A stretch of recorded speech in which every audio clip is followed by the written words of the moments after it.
Let me introduce you to the iRobot 105 and the iRobot 505, which are going to be big changes from the J7, the S9, and the i3, i5s that you see next to them, because they are not going to be based on iRobot designs. And in order to better illustrate my point, I have three of the top RoboVacs you can get currently right now, which I have a Dreamy X50 here. This is a Roborock Ceros Z70 with a robotic arm built inside. So this actually has a robotic arm that you can pop out, and it will pick up your socks as well as pick up shoes. And this is going to be the Narwhal Flow, and the Narwhal Flow has a LiDAR that is actually going to be built inside the back. The biggest change to me that iRobot made is the sudden addition of LiDAR into their different models. So on their 505 and their 105, they do come with LiDAR, and that's something that the S9 and the J7s and the J5s and the J9 Pluses did not come with. And it really missed that, because a lot of these, if you look at mine, they have scratches all around them, because these are going to be additional bump and run. So that means how it works is that it's going to bump into something, and then it's going to say, okay, something's there, as you see there, and it's going to be using something called VSLAM. And VSLAM from iRobot was a visual simultaneous localization and mapping model. Really, the problem with VSLAM was that it wasn't as precise and it wasn't as good in low light situations, something that LiDAR did not suffer from. LiDAR, which stands for light detection and ranging, it can ultimately see its surroundings. So it basically shoots thousands of little laser beams that bounce off everything inside the room, like the walls and the furniture and the toys. And by measuring how long it takes for those beams to return, the robot is instantly going to draw a very accurate and detailed 3D map of your entire home. And the crazier part is, on the newer systems, they're not even having LiDAR that's protruding like this anymore. Now you have retractable LiDAR, you're going to have LiDAR that's going to be built in to the flat model of this. And another change that LiDAR brought that you will see when your iRobot is working, that's going to be totally different from what you might have experienced on the original iRobots like the S9 and the i5s and the i3s, is that now, because it doesn't have those random movements from VSLAM sensing, the LiDAR is going to let the robot clean in very neat, organized rows, and it's going to miss less areas. And if you're talking about the cameras on the iRobot 505 versus what you would get on something like a J7 or a J9, well, it's going to be totally different now. Suddenly, it's going to be attached to a 3D AI obstacle detection system. So in combination with the LiDAR, it's going to be able to detect what objects are, at least kind of detect what objects are in front of it and around it, so that it can better sense how best to avoid them. If you're looking at the iRobot 505, look at the texture here. This is a textured plastic. This is something you might find in an automobile. The others are using more solid, smooth finishes. You know, they're using this kind of colored glass, just more beautiful and higher quality finishes than what you get with the iRobot. The iRobot, the plastics are gonna feel plasticky. The screen here, this piano black, is not my favorite because it's a magnet for fingerprints. And if you're looking at the bumpers, these bumpers are the same bumpers on the 505 as what you already get on the 105. And something that is very confusing about these new iRobots is that if you turn them around, you can already see where the big changes are.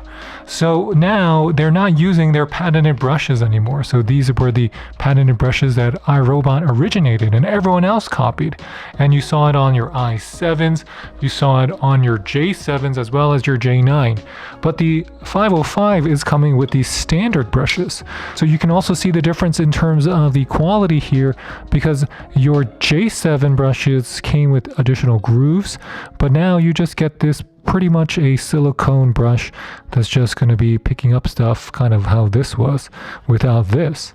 And I think that's one of the reasons why it doesn't perform as well as what we had previously known from iRobot. And if you compare the Dreamy's mop pads to the iRobot, you can definitely see how close they are.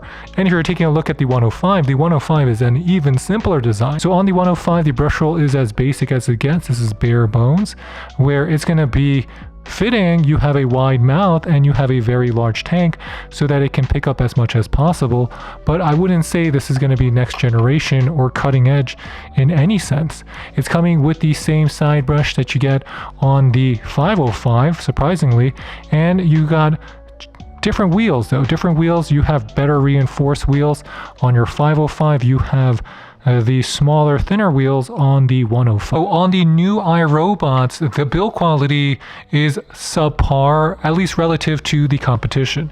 And even comparing it to previous models of iRobot, the iRobots just looked better overall. There were more catches, there were more unique features. Even the construction of the unit looked more solid than what you're getting now. And if you're taking a look at the top of each of your models, so on a pre-existing CleanStation from iRobot, it was actually going to be like a box.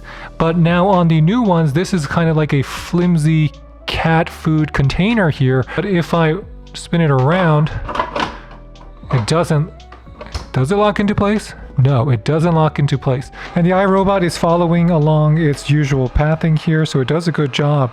The secret is that it gets really close to a lot of your furniture because it has that bumping method where it will bump your furniture.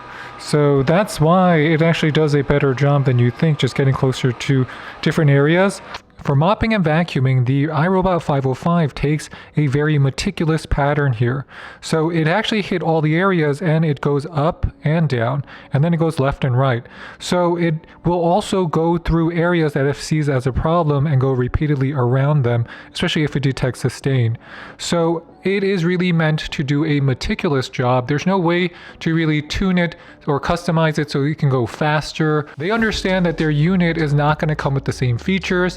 It's not going to be able to just make one pass and then clean up a stain. It's going to have to make repeated passes, and it doesn't want to make mistakes. The 505 did go back to its base 3 different occasions here because we spilled some coffee on the floor, and that's actually a good sign because it would recognize that the mop pads were too wet and it went home. And I think that's a good sign because if it didn't go home 3 times, a lot of this area would be covered in just a saturated mop pad along with some coffee that's going to be rubbed into it. So now the floors are cleaner and the unit did a pretty good job mopping meticulously around our kitchen. So I'm wiping the floor where the 505 has cleaned the coffee. So as you can see, there is still coffee on the floor. It did do a good job picking it up, but ultimately it moved a lot of it around and spread it out. So what iRobot is doing with their mopping is similar to what Dyson does, is that they adjust their pathing so that it's going to be slightly irregular, so it's going to do a better job in their perspective of cleaning your floors because it's coming in from different angles instead of just going back and forth like in 90-degree intersections. So I find that this is scrubbing better than what you might normally get if you just get a standard RoboVac that has the mopping features. And the iRobot does not put as much pressure on the floor as you would like though, so you might find that cleaning performance is good but not going to be best in class. So if you're looking at the new Roomba app, because they added the LiDAR, the app had to be redesigned, and it's actually going to be more complicated than before. Because even though it seems simpler, what happens is that you want to go to different machines. Let's say you have a 505 and the 105. I just want to click on 505. And from this menu, now I can suddenly adjust what I want to do. But in order to figure out what I want to do, you either have to click a task on the top, so click the routine, or you want to click a room. What if I want to clean everything? Then I'm going to just click on clean all the rooms. So you need to make and assign the tasks. And if I want to make adjustments to the room I'm cleaning, let's say I want to vacuum and mop or mop and vac, well, you have your different cleaning modes. You'll have your vacuum, then mop, then vacuum and vacuum, then mop. It's not going to be able to remove the mop pads on its own, but it's going to be able to raise the mop pads. Not a lot, but enough that if you have a low, maybe even a medium pill carpet, it won't touch too much. It will still touch, but it won't touch too much. And the difference between the 505 and the 105 when it comes to maps is that On the 505, it will name the rooms and try to figure out which room is which.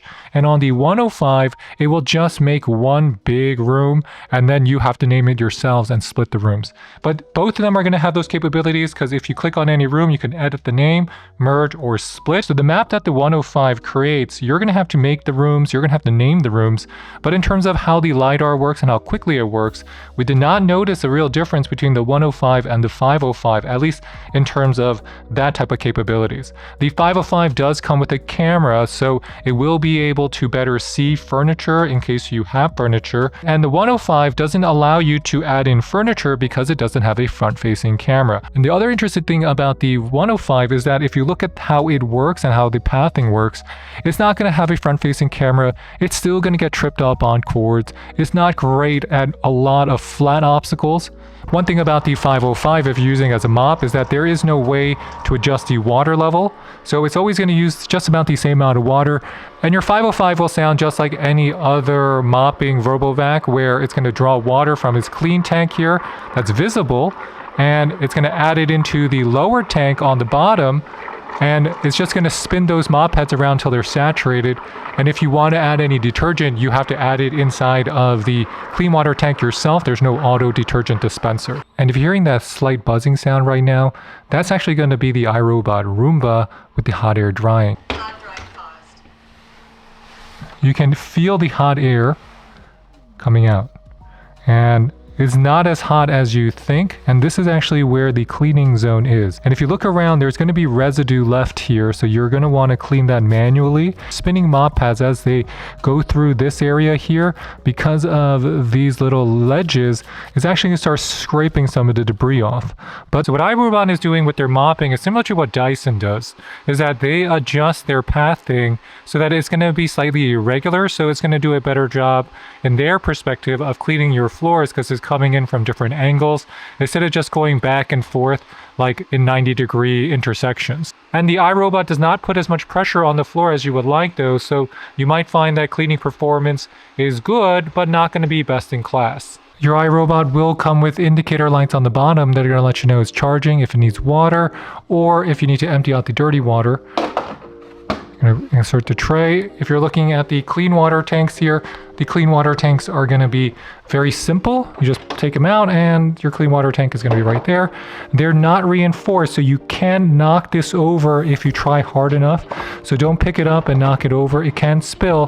And if you want to know if the clean water tanks are going to be lockable, there is a lock on the side. Just pop it out and that's going to be your tank. Let's see how loud the clean station is now on your 505, because without the sound muzzling and with the thinner material, I am predicting that it's going to be a lot louder than you think it is. So let's take a listen.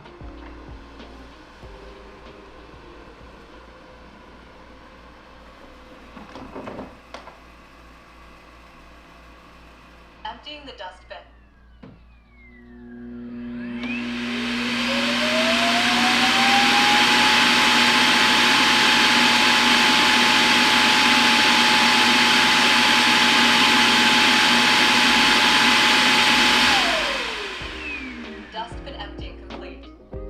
And that's how loud the iRobot Roomba is. Ultimately, what's our verdict on the iRobot 105 and the 505? I think it's kind of sad where iRobot stands right now, because they're trying. You can see they're trying. The navigation for the 505 and the 105 is not bad. It still has a lot of the navigation principles that iRobot trained their robots on for 2 decades. And the 505 can still vacuum well. It's still an okay mop. It just is basically like any other RoboVacuum you see on the market now. It even looks like it, and the build quality is not as good. And between you and me, at these prices, reliability matters. The manufacturing matters. The brand doing well matters. So I hope iRobot can really turn them around, because the 505 and the 105 is just not there yet. So with that, thanks for watching everybody. If you have any questions, please leave them in the comment box below, and please hit that like or subscribe button. It really does help support our channel. And I'm not against iRobot in any way. I just feel like they can do better. So with that, thanks for watching everybody. I'll catch you next time. Bye bye bye.